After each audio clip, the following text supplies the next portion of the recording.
वाक्यमय ग्रंथ में दूत समुद्देश्य में यहाँ पर समझा रहे हैं कि दूत के साथ कैसे व्यवहार हो। चांडाल भी क्यों ना हो उसका भी घात न किया, फिर कहाँ ब्राह्मण। एक बहुत अच्छी बात कह रहे हैं, अपने आप में गंभीर है और धीर है, गंभीर है और धीर।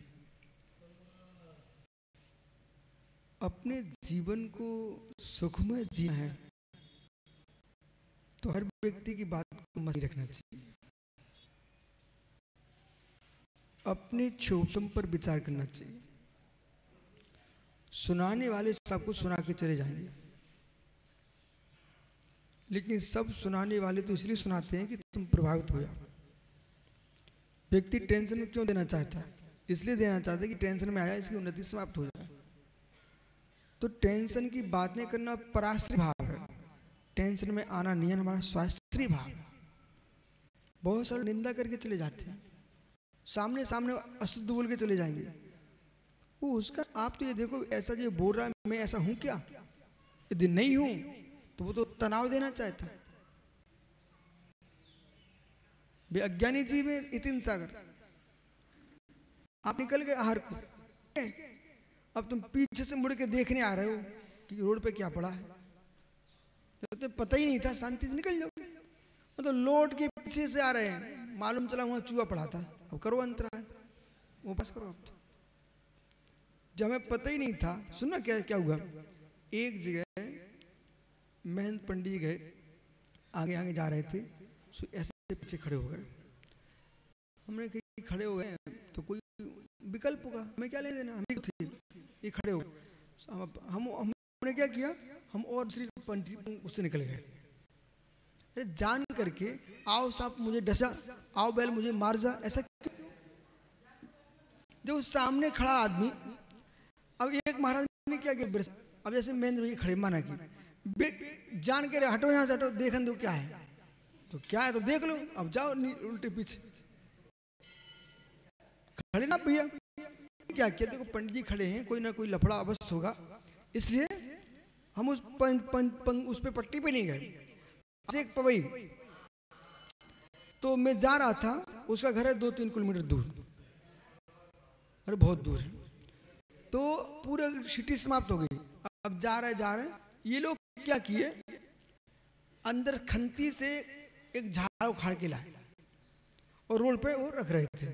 मैं समझ गया ये झाड़ रख रहे हैं और रोड पर रख रहे हैं तो कोई ना कोई उपद्रव हो। मैं शांति से पीछे लौट गया वापस। वहां गए ही नहीं उस स्थान पर, दूर से ये खंती में क्यों उतरे, हमने ये देख लिया ये खंती में उतरे क्यों। बाद में हम निकल गए, आहार वगैरह हो गए दूसरी जगह। हमने बताओ तुम बताओ क्यों निकले थे, बोले गुरुजी मेढक था उसे ढक रहे थे। हमने ठीक है तुम ढको मेढक। तो विवेक होना चाहिए, विवेक। वही इसलिए मैं कह रहा हूं इसको समझने के लिए बहुत विवेक चाहिए। कहा सुधी दूत वचनात् परोत्क्रम सोपकर समचा मन्येत।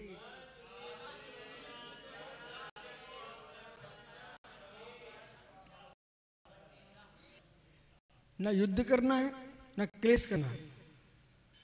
समत्व सागर महाराज जहां चातुर्मास कर रहे थे, वहां से श्रावक आया यतन सागर पास, तो प्रसन्न किसी करेगा समत्व सागर की, ठीक है, तो तुम्हें चिढ़ने की जरूरत ही नहीं है।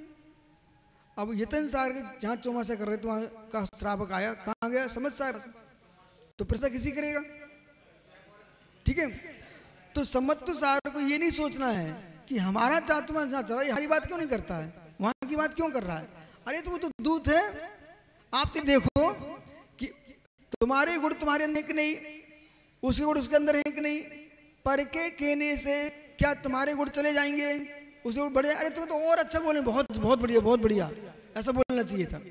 अब दूत ने अपने राजा की प्रशंसा की, तो राजा को उसकी प्रशंसा सुन करके अपना अपकर्ष नहीं मानना चाहिए, और आपकी निंदा करे अपकर्ष नहीं मानना चाहिए, और आपकी प्रशंसा करे कोई तो उत्कर्ष भी नहीं मानना चाहिए। आप ये देखो मेरी क्षमता क्या है, कई बार अब से डॉक्टर एक मरीज ठीक हो गया, वो मालूम क्या बोलता है, हम भाई दिल्ली सब जगह भटकाए, आप जैसा कोई डॉक्टर ही नहीं मिला मुझे, अब फूलना नहीं है, इसका न्यूरो तो ठीक हो गया। इसका मतलब ये थोड़ी नहीं कि अब एक सोचे कि हमसे बड़ा कोई डॉक्टर बचा ही नहीं दुनिया में, ये बहुत बड़ा डॉक्टर है। कोई मेरे पास आए और ये महाराज जी आप जैसा कोई आचार्य मुनि नहीं देखा हमने, तुम पागल आदमी हो, तुम प्रशंसा कर करो, लेकिन मुझे तो मालूम है ना बहुत आचार्य मुनि है, 2.5 दीप कितना बड़ा है, विधि में नहीं है क्या कोई। तो ऐसा तुम सोचोगे ना तो कभी न अहंकार आएगा न हीन भावना आएगी। देखो सामने तो अर्पित नर्पित सिद्ध, अर्पित नर्पित सिद्ध। महावीर जयंती है तो ऋषभ देव की कोई महिमा नहीं गाता, महावीर स्वामी गाते हैं, तो क्या ऋषभ देव वहां छोटे हो जाएंगे क्या? ऐसे ही बड़ों के सामने छोटों की प्रशंसा हो तो बड़ों को झेल लेना चाहिए, और बड़ों छोटों के सामने बड़ों की प्रशंसा उसे झेल लेना चाहिए, अरे खुश होकर झेलना चाहिए। बोले भाई जो वस्तु जैसे उसको वैसा कहिए ना आप, बराबर। ये नीति आनंदमय है कि नहीं? बस इसे ही लोग समझते नहीं है, इसलिए रोते रहते हैं। पौराणिक स्वाधीन। In the